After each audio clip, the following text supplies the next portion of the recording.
दुष्यंत विद्यापीठ senior secondary school की online क्लासों में आपका स्वागत है। और आज पढ़ रहे अपन बिहारी। बिहारी जो कवि है वो रीतिकाल के रस सिद्ध कवियों में सबसे श्रेष्ठ कवि रहे हैं।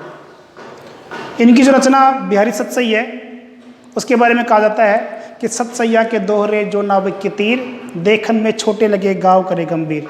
इसका मतलब ये होता है कि इन्होंने 700 दोहों से अधिक रचना की है, 719 दोहे शायद इसमें। तो उनके संग्रह को सतसई कहा गया है, बिहारी सतसई। उनकी विशेषता यह होती है कि वो गागर में सागर भरते हैं, मतलब कम शब्दों में बहुत बड़ी बात कहते हैं। तो देखिए इसके लिए कहा गया है कि सतसैया के दोहरे, यानी सतसैया में जो लिखे हुए दोहरे हैं, दोहे हैं, जो नावक के तीर, वो नावक के तीर के समान है। नावक कहते हैं स्त्री को, और उसके तीर कौन से हो गए? उसकी आंखों के ये वाले जो हिस्से होते हैं उसको तीर कहते हैं। आपने देखा होगा कि कई औरतें जो है काजल लगाती हैं और काजल को कुछ कोना बाहर निकाल लेते हैं। वो निकला हुआ जो कोना है उसको इन्होंने नावक के तीर बताया। तो देखन में छोटे लगे, ये जो तीर हैं वो देखने में तो छोटे लगते हैं, घाव करे गंभीर, लेकिन इन नेत्रों से अगर किसी को देख लिया जाए तो उसके हृदय पर गहरा घाव डालते हैं। उसी प्रकार से इनके जो दोहे हैं बिल्कुल सीधे हैं, लेकिन इनका प्रभाव जो है वो बहुत बड़ा है। इसका प्रमाण है हमारे पास, क्योंकि ये मिर्जा राजा जयसिंह जो अपने आमेर के राजा थे, उनके दरबारी कवि थे और उनके दरबार में रहते थे, काव्य रचना करते। जब उनका एक नव यौवना रानी से विवाह हुआ मिर्जा राजा जयसिंह का, तो राजकाज भूल करके रनिवास में ही पड़े रहे, आए ही नहीं कई दिनों तक। तब बिहारी जी ने एक दोहा लिख करके दिया था, वो इस प्रकार से था कि नहीं पराग नहीं मधुर मधु नहीं विकसित यही काल, अली कली सो बंध्यो आगे कौन हवाल। मतलब इसका ये है, यहाँ पर उन्होंने मिर्जा राजा जयसिंह को तो भंवरा बताया और उस रानी को बताया फूल, बिना खिला हुआ फूल, कली बताया उसको, फूल नहीं कली। तो कहा है नहीं पराग, हे भंवरे अभी इस फूल में पराग नहीं है, नहीं मधुर मधु, नहीं इसमें शहद है, नहीं विकसित एकाल, और इस समय ये विकसित भी नहीं हुआ खिल करके। अली कली सो बंधो, हे भंवरे अली, हे भंवरे कली सोई बंधा, तू तो कली से ही बंधा हुआ है, आगे कौन हवाल, आगे तेरा क्या होगा? जब ये कली खिल करके फूल बनेगी तब तेरा क्या होगा? तो इस कली से ही बंधा हुआ है, अभी तो ये कम उम्र की नवयौवना है, इस पे तो बंधा हुआ, इसके मोह पास में बंधा हुआ है। जब ये इसके अंग प्रत्यंग विकसित होंगे और ये खिल करके फूल बनेगी, तेरा क्या हाल होगा? राजा समझ गया सारी बात, सारा राज का वो सारा वो मोह था वो छोड़ करके आ गया। और उन्होंने कहा कि ठीक है, आपका दुआ मुझे बहुत अच्छा हुआ, प्रेरित किया आपके दोहे ने, आप रोज मेरे को एक दुआ लिख कर दोगे और बदले में आपको एक स्वर्ण असरफी यानी सोने का सिक्का मिलेगा। उसके चक्कर में उन्होंने 719 दोहे लिख दिए बिहारी सतसई के नाम से, जो इनको हम पढ़ेंगे। ध्यान दें, बिहारी जी जो हैं वो निम्बार्क संप्रदाय के हैं। कौन संप्रदाय के? निम्बार्क संप्रदाय। और निम्बार्क संप्रदाय के जो लोग होते हैं वो कोई भी कार्य करने से पहले, निम्बार्क संप्रदाय मान लो, वल्लभ संप्रदाय मान लो, ऐसे जो लोग होते हैं, निम्बार्क संप्रदाय के जो लोग होते हैं वो कोई शुभ कार्य करने से पहले राधिका की स्तुति करते हैं, राधा की स्तुति करते हैं। तो यहाँ उसी परंपरा का निर्वहन करते हुए पहले दोहे में कवि ने राधा जी की स्तुति की है। कैसे कह रही है? देखिए, मेरी भव बाधा हरो राधा नागरी सोई, जातन की झाई परे श्याम हरित दुति होई। बहुत अच्छे हैं, इनको ध्यान से समझना है। भव बाधा में रूपक अलंकार हो गया, संसार रूपी बाधा। अब देखिए, मेरी भव बाधा संसार रूपी बाधाएं, हरो यानी हरण करना या दूर करना, राधा राधा नागरी यानी चतुर, नागरी का मतलब क्या होता है? चतुर। सोई यानी वही, सोई यानी वही, जा जिस तन शरीर झाई परछाई,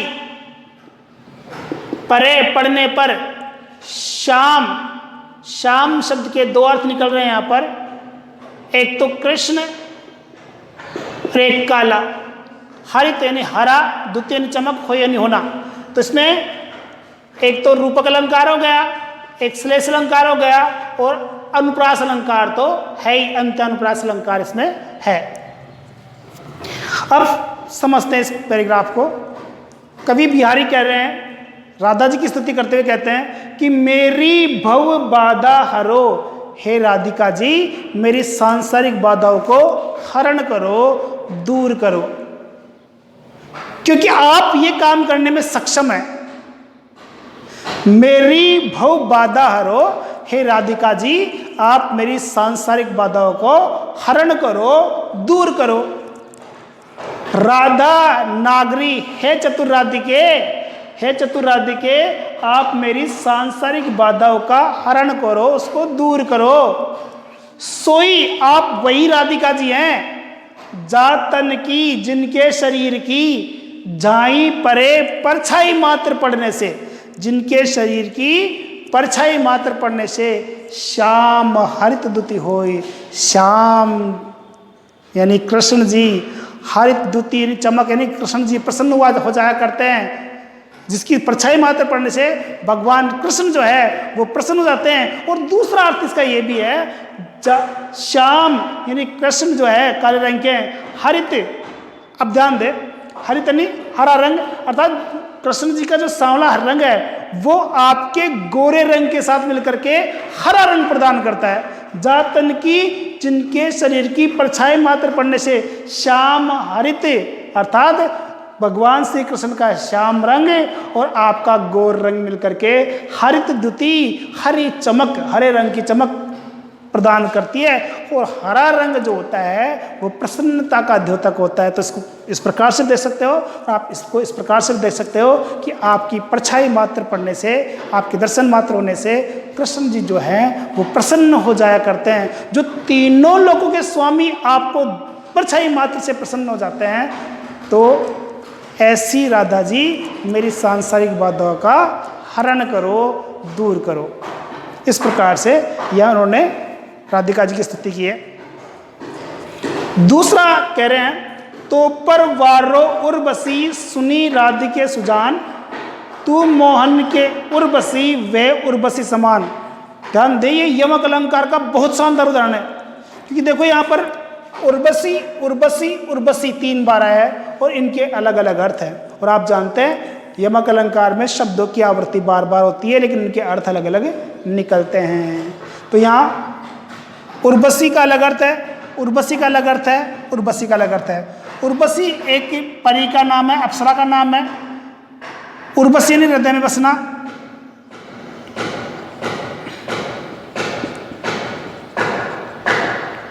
और यहां उर्वशी का मतलब एक आभूषण है जो गले में पहना जाता है, उसको उर्वशी कहते हैं। उर यानी हृदय, बस यानी बसा हुआ, तो हृदय में पहने जाने वाला जो आभूषण है उसको उर्वशी कहते हैं। तो यहां वही परंपरा कवि राधिका जी की प्रशंसा कर रहे हैं अपने उद्धार के लिए। और दूसरा आप इस प्रकार से भी कह सकते हैं कि इसमें एक गोपी जो है वो राधा की प्रशंसा कर रही है। इसमें यमक अलंकार तो है ही, अनुप्रास अलंकार है ही, यमक अलंकार है, अनुप्रास अलंकार है और विरोधाभास अलंकार है। कौन सा? विरोधाभास। विरोधाभास अलंकार किसे कहते हैं? जहां वास्तविक विरोध न होते हुए विरोध का आभास हो, यहाँ वास्तविक विरोध नहीं है। और साथ में उपमा अलंकार भी है इसमें। तो ये 4 अलंकार इसमें देखिए। कवि कह रहे हैं, तो पर वारो उर्वशी, हे राधिके, पहले इसको देखो, इस लाइन को पहले, सुनी राधिके सुजान, हे सुजान यानी चतुर, सुजान यानी चतुर, हे चतुर राधिके सुनो। यहां पहले नागरिक मतलब चतुर भी होता है, नागरिक मतलब नगर में रहने वाले स्त्री भी होता है, ध्यान से देना। और यहां देखिए सुजान का मतलब क्या है? चतुर। तो सुनी राधिके सुजान, हे चतुर राधिका सुनो। ये बात कौन कह रहा है? कवि बिहारी एक गोपी के माध्यम से कहलवा रही है। किसको? राधा को। कहते कौन रहे हैं? कवि बिहारी कह रहे हैं किसके माध्यम से कह रहे हैं? एक गोपी के माध्यम से राधा जी कहलवा रहे हैं, वर्णन कर रहे हैं ये कि सुनी राधिके सुजान, हे चतुर राधिके सुनो, तो पर वारो उर्वशी, मैं तेरे पर उर्वशी जो परी है, अप्सरा है, वो भी न्योछावर कर सकता हूं। अर्थात आप उस उर्वशी परी से भी सुंदर है। ध्यान दे, ऐसे माना जाता है कि ब्रह्मांड में सबसे अधिक सुंदर है तो वो उर्वशी परी है, जिसको भगवान श्री कृष्ण ने अपने जंगा के उरु भाग से उत्पन्न किया था इंद्र के घमंड को चूर चूर करने के लिए। वो कहानी कभी क्लास होगी तब बताऊंगा आपको। तो कह रहे हैं कि आप इतनी सुंदर है कि आपके ऊपर उर्वशी परी भी मैं न्योछावर करता हूं। सुनी राधिके सुजान, हे चतुर राधिके सुनो, क्या सुनो? तो पर वारो उर्वशी, मैं तेरे पर उर्वशी परी भी वारता हूं, न्योछावर करता हूं। तू मोहन के उर्वशी, आप तो मोहन के यानी कृष्ण के उर में बसी हुई हो। आप क्या कर रही हो? आप तो भगवान श्री कृष्ण के मोहन जी के हृदय में बसी हुई हो। तू तो मोहन, मोहन यानी मोहन जी मतलब कृष्ण जी। तू मोहन के उर्वशी, आप तो मोहन के हृदय में बसी हुई हो। कैसे बसी हो? वह हो करके, बन करके, उर्वशी समान, उस उर्वशी आभूषण के समान बसी हुई हो। जिस प्रकार से उर्वशी आभूषण को हमेशा गले पे धारण करने पर सुकून मिलता है, सुंदरता मिलती है, उसी प्रकार से आप भी भगवान श्री कृष्ण के हृदय में उस उर्वशी आभूषण की तरह ही बसी हो। तू मोहन के उर्वशी, आप तो कृष्ण के हृदय में बसी हुई हो। कैसे? वह हो करके या बन करके, उर्वशी समान, उर्वशी आभूषण के समान भगवान श्री कृष्ण के हृदय में बसी हुई हो। तो इसमें दो छंद है ही, श्रृंगार रस है और माधुर्य गुण है, और निम्न अलंकार मैंने बताई दिया आपको, ये लिख भी दिए मैंने आपको, अनुप्रास, यमक और विरोधाभास उपमा अलंकार इसमें है ही। तो इस प्रकार से बहुत ही शानदार उदाहरण है। अब देखिए, बंधु भये का दीन के को तार्यो रघुराई, टूठे टूठे फिरत हो झूठे विरुद्ध कहाई। देखो अनुप्रास अलंकार है ही, अंत अनुप्रास अलंकार। टूठे टूठे में पुनरुक्ति प्रकाश अलंकार है, और इसमें एक अलंकार है वक्रोक्ति। वक्रोक्ति अलंकार क्यों है? जब किसी सामान्य बात को हम वक्र तरह से कहे, टेढ़े तरीके से कहे, व्यंग्य रूप से कहे, तो वो होता है वक्रोक्ति अलंकार। अब यहां देखो, बंधु यानी भाई या सहायता करने वाले, भय यानी होना, का यानी क्या, दीन यानी गरीब, के को यानी किसको, को यानी किसको, तार्य यानी उद्धार करना, रघुराई यानी श्री राम, टूठे टूठे यानी इतराना,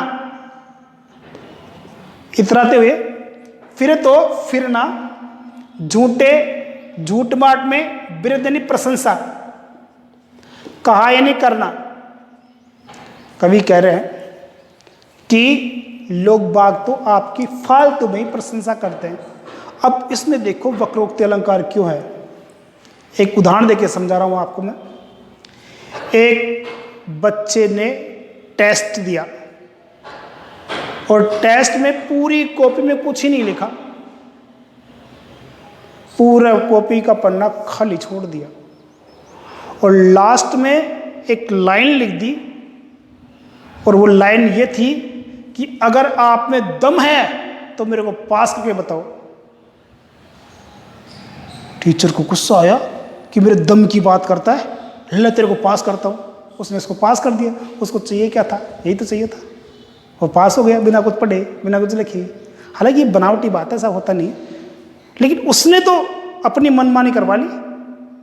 तो यहां बिहारी जी भी वही बात करना चाहते हैं। बिहारी जी कह रहे हैं कि आपको दीनबंधु कहते हैं, और दीनबंधु का मतलब तो गरीबों की सहायता करने वाले, दुखियों की सहायता करने वाले, झूठ में कहते हैं आप। आपने अब तक किसका उद्धार किया? आप जो उद्धार किया वो छोटे मोटे लोग ही हैं, क्योंकि संसार में सबसे अधम तो मैं हूं संसार में सबसे बुरा तो मैं हूं, मेरा उद्धार करो तो मानूं कि आपको दीनबंधु नाम श्रेष्ठ है। और वो ये ऐसा कह करके वो ये चाहते हैं कि वो जोश में आकर के मेरा उद्धार कर दे, और मैं यही तो चाहता हूं मेरा उद्धार हो जाए। वो बात यहां पर कह रहे हैं कि बंधु भय क्या दीन के। आप ध्यान देना इसमें, इस प्रकार समझे इसको, ये बंधु और ये दीन मिलकर के एक शब्द बनेगा जिसका नाम होता है दीन बंधु।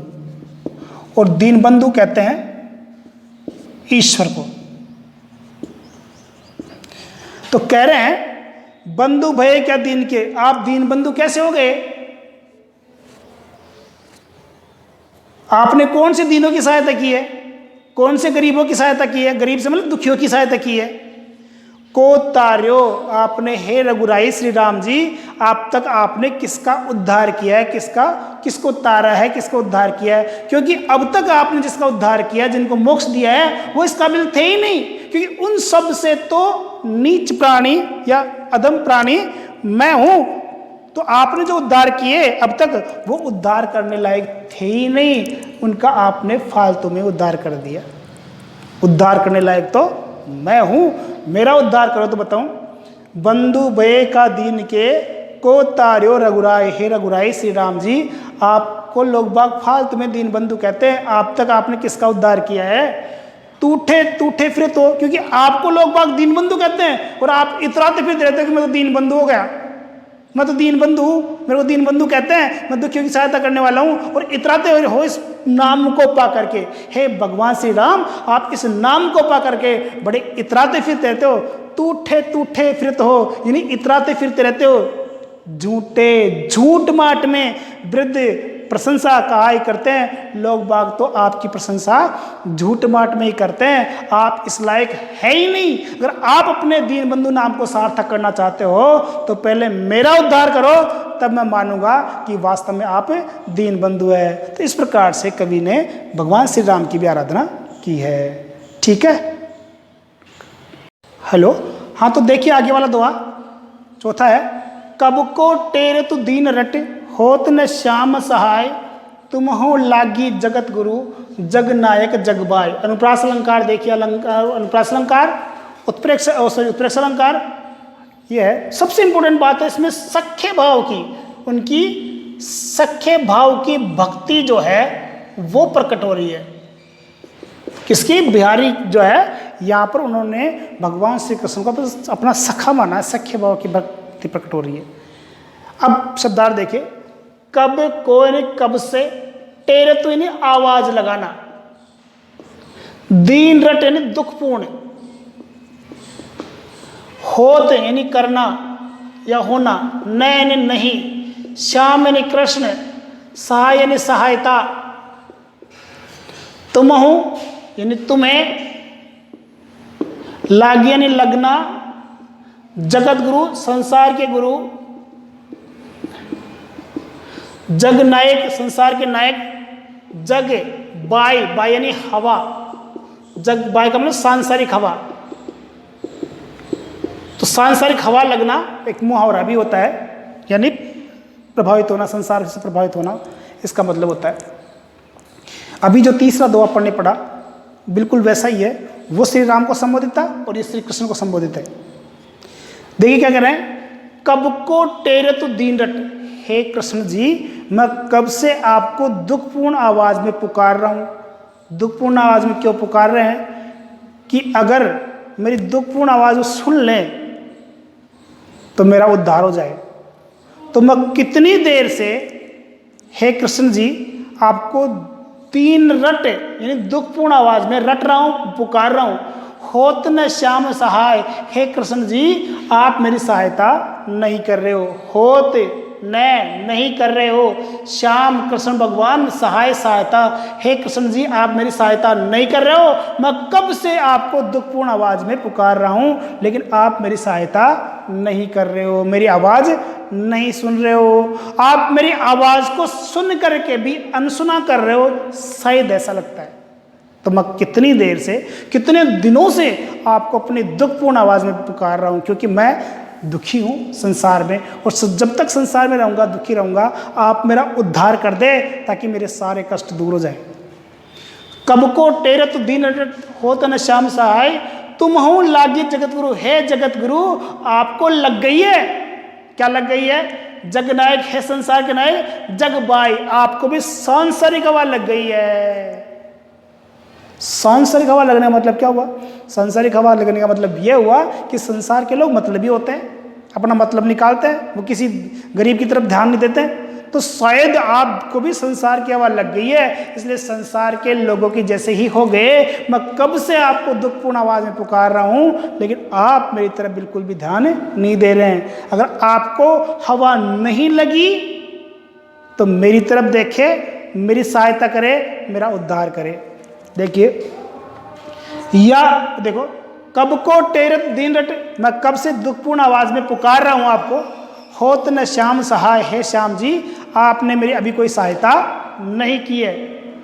तुम हूं लागे जगत गुरु, हे जगत के गुरु।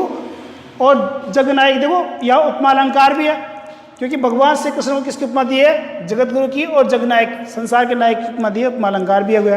तो तुम हो लागे जगत गुरु, जगनायक जगबाय, जगबाय यानी संसार की हवा। हे जगनायक आपको भी सांसारिक हवा लग गई है, इसलिए आप बड़े मतलबी हो गए हैं।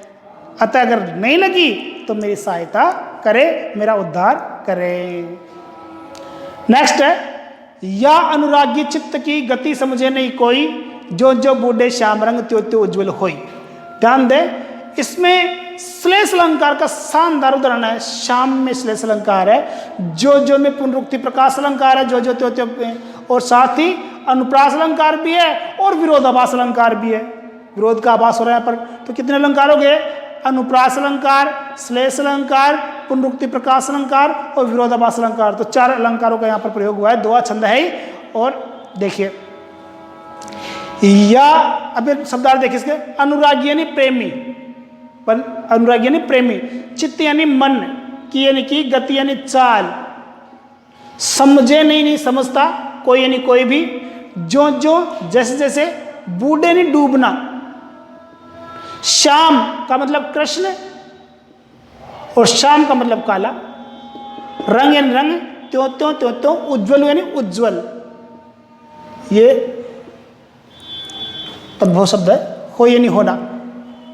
कवि कह रहे हैं कि देखिए, या अनुरागी चित्त की, इस प्रेमी मन की, प्रेम में परिपूर्ण मन की गति समझे नहीं कोई, उसकी चाल को कोई भी नहीं समझ सकता। या अनुरागी चित्त की, इस प्रेमी मन की गति समझे नहीं कोई, उसकी चाल को कोई भी नहीं समझ सकता। क्यों? जो जो बूढ़े श्याम रंग त्यों त्यों उज्ज्वल हो। यहां ध्यान रखना, श्लेष अलंकार अलग अलग करते हैं। जो जो बूढ़े, पहला अर्थ है, जैसे जैसे बूढ़े डूबते हैं श्याम रंग भगवान श्री कृष्ण की भक्ति रंग में, जैसे जैसे हम भगवान श्री कृष्ण के भक्ति रंग में डूबते हैं, त्यों त्यों उज्ज्वल हो, वैसे वैसे हम उज्ज्वल यानी प्रसन्न हो जाते हैं। वैसे वैसे हम प्रसन्न हो जाते हैं, हमारा जो मन है वो उज्ज्वल हो जाता है, हमारी आत्मा उज्ज्वल हो जाती है। कब? जैसे जैसे हम श्याम रंग में डूबते हैं, वैसे वैसे हमारा मन जो है वो उज्ज्वल होता है। तो यहाँ विरोधाभास भी है, श्याम में डूबने से श्याम होता है, कोई अगर काले रंग में डूबेगा तो काला होगा, जबकि यहाँ काले रंग में काला न होकर के उज्ज्वल हो रहा है, तो विरोध का आभास हो रहा है, इसलिए विरोधाभास अलंकार है। जो जो बूढ़े श्याम रंग त्यो त्यो उज्ज्वल हो। मैं 2 अर्थ बताऊंगा। पहला अर्थ देखिए, जो जो बूढ़े श्याम रंग, वो कह रहे हैं बिहारी जी कि हे कृष्ण जी, हम जैसे जैसे भगवान श्री कृष्ण के भक्ति रंग में डूबते हैं, त्यों त्यों उज्ज्वल हो, वैसे वैसे हमारा मन उज्ज्वल होता चला जा रहा है। साथ ही इसका दूसरा अर्थ यह है कि जो जो बूढ़े श्याम रंग, जैसे जैसे हम श्याम रंग में डूबते हैं, तो वैसे ही जो हमारा जो रंग है, हमारा भक्ति रंग है, वो उज्ज्वल होता चला जा रहा है। तो इस प्रकार से इसके अर्थ हुए। नेक्स्ट है, भजन कहो ताते भजो, भजो ने को बार, दूरी भजन जाते कहो सो तू भजो गंवार। ये यमक अलंकार का बहुत शानदार उदाहरण है। अनुप्रास अलंकार और यमक अलंकार है इसमें। ध्यान दे, भजन कहो, भजन कहे, ताते भजो, भजो न एको बार, दूरी भजन जाते कहो सो तू भजो गंवार। देखो ये शब्द बार बार से इनके अलग अलग अर्थ है। भजन कहो ताते भजो,